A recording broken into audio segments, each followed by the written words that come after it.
今天说一说3岁的孩子常常喜欢哭闹，使得年轻的父母感到十分棘手。有的家长担心孩子哭会烦躁，对孩子就百依百顺，将会养成了孩子的任性。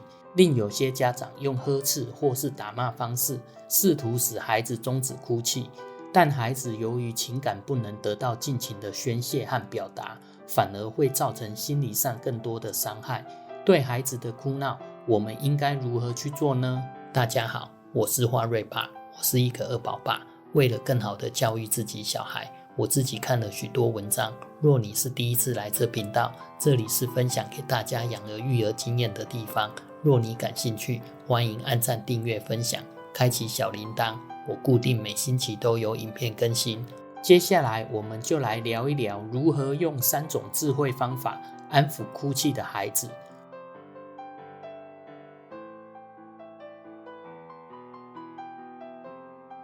哭是孩子表达情感和体验的一种方式，只有了解孩子为什么哭，家长才能有针对性的加以疏导。比如说，第一点，我们说胆怯的哭，孩子因为胆怯或者害怕而不由自主的哭，家长应该如何做呢？大人应该给予正面的鼓励，让孩子停止哭泣。例如，孩子走路摔倒，不小心碰到桌椅，如果情况并不严重，应该鼓励孩子自己站起来。比如说，妈妈相信孩子可以自己起来，没关系的，千万不要忙里忙去的就抱起来孩子，又是哄又是说孩子哪里痛，然后甚至有的老人可能会嫁祸于绊倒孩子的桌椅，比如说打桌子、打桌子、奶奶打桌子。其实这是在培养孩子的一种叫做责任他推。小朋友小的时候就感受到了这样的一种思维模式，就是发生了什么事不是我的责任，是别人的责任。其实这样也只会强化孩子的胆怯心理，使得孩子变得缺乏自信和不愿承担责任。给予孩子过多的呵护，会造成孩子在遇到类似情况时哭得更多，会更严重。第二种哭，任性的哭。有的孩子抓住了家长溺爱的心理，用哭来威胁家长，以达到满足自己欲望的目的。家长应该如何做呢？对孩子这种任性的哭，不要姑息迁就，对孩子的无理要求，做父母的坚决不能妥协让步，否则容易使孩子混淆是非。家长随意的妥协，会使孩子变本加厉的以哭闹来要挟父母，从而满足自己无理的需求。一般情况下，家长应该简单明了地给孩子讲清道理，让孩子明白他的任性是不对的。如果强迫孩子执行大人的命令，可能会引起更加剧烈的哭闹和反抗心理。如果不奏效，就给予冷处理，让他自己在一旁哭闹，不哄不管，持续一段时间之后，孩子意识到用哭闹是威胁不到父母，自然就会停止了。家长也可以用转移注意力的方法，例如提出一个孩子特别感兴趣的话题，带他到一个喜欢去的地方，给他一个新鲜的玩具，让孩子在不知不觉中停止哭泣。第3种哭叫做宣泄的哭。孩子遇到不顺心的事，例如心爱的彩色气球突然爆破了，积木搭起的高楼倒塌了，被小朋友推倒了等等，任何在大人看来微不足道的小事，都可能引起孩子的哭泣。家长应该如何做呢？孩子的心理与成人有极大的差别，他们往往把玩具拟人化，也就是说，他觉得小猫小狗或者是他的一个气球都是活的。比如说，会把气球或者是积木当成自己亲近的朋友，投入极大的感情。当心爱之物遭到破坏时，就会感到十分的伤心。另外，根据研究，4个月大以上的孩子就会用哭声操纵父母，进而让父母做出自己希望的行为，如抱抱他、摇摇他之类的。因此，抱与不抱之间的界限会有点难以划定。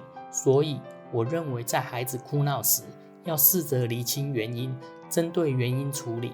饿了就喂奶，累了就让他睡，伤心就安慰他，但是如果孩子是透过哭闹要取得他要的东西，如不买玩具就哭闹，不给糖吃就哭闹，这种哭闹就不应该顺着他，越顺着他，他会学习到哭闹是好方法。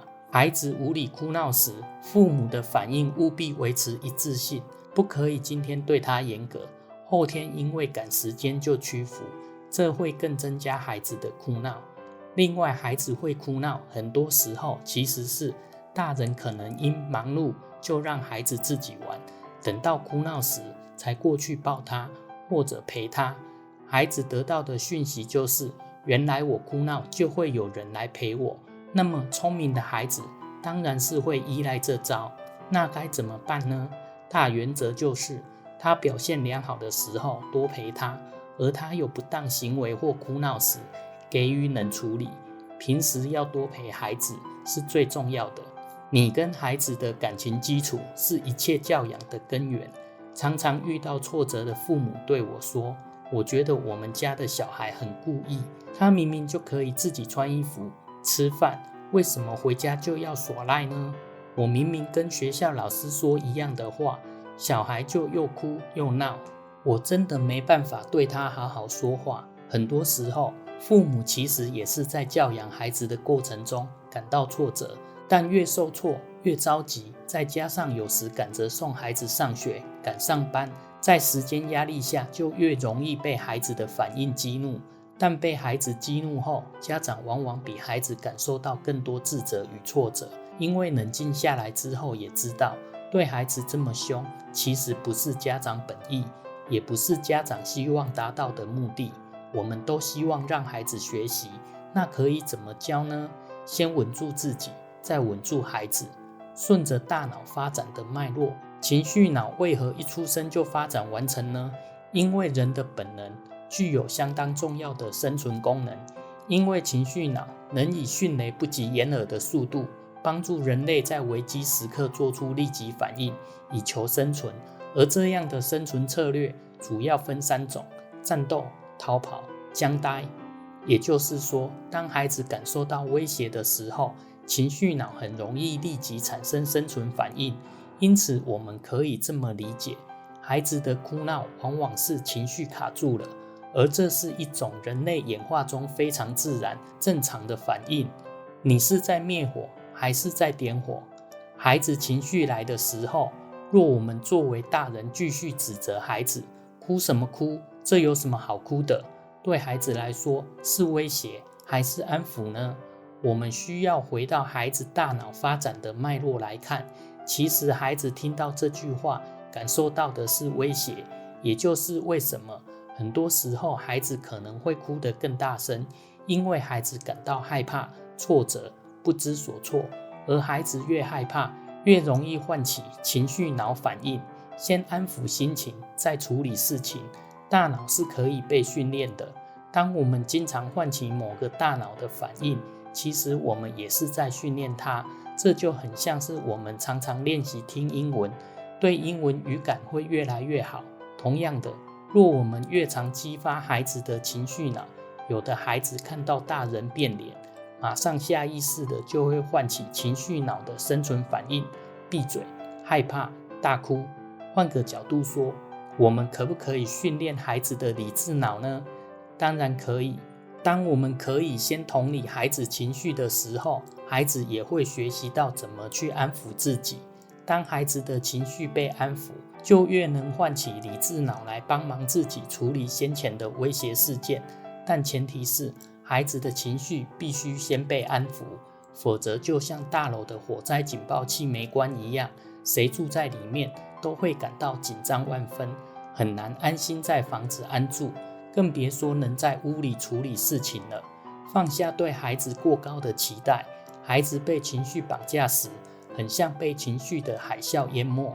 尤其孩子理智脑尚未发展完全，很难去消化、去理解自己发生什么事，更别说要让孩子清楚地表达自己怎么了。这是一个非常困难的任务。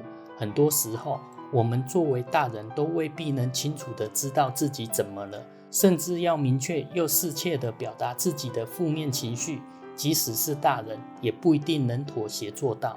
因此，身为教养者的我们要先稳住自己，接着放下对孩子不合理的期待，了解以孩子的发展阶段而言，被情绪淹没是很自然的反应。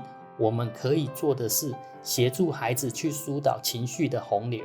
孩子的语言表达能力和理解能力有限，所以当孩子不能充分表达自己的意图或感情的时候，就会用哭来宣泄。家长应该充分理解孩子的心情，允许孩子哭泣，把内心的委屈都发泄出来，倾听孩子的心声，并给予及时的安慰。抱抱孩子，帮助他整理好玩具，孩子的情绪容易转移。用其他的物品转移孩子的注意力也是非常奏效的一种方法。所以当孩子哭的时候，首先我们要弄清楚什么原因，这样就有更多的应对办法了。大家还有怎样育儿议题感兴趣吗？也可以在下方留言和我说，我一定会把大家的宝贵意见记下来，并制作出更多优质影片，让你和小孩可达到更好的亲子关系。若你感兴趣，欢迎按赞、订阅、分享，开启小铃铛。我固定每星期都有影片更新。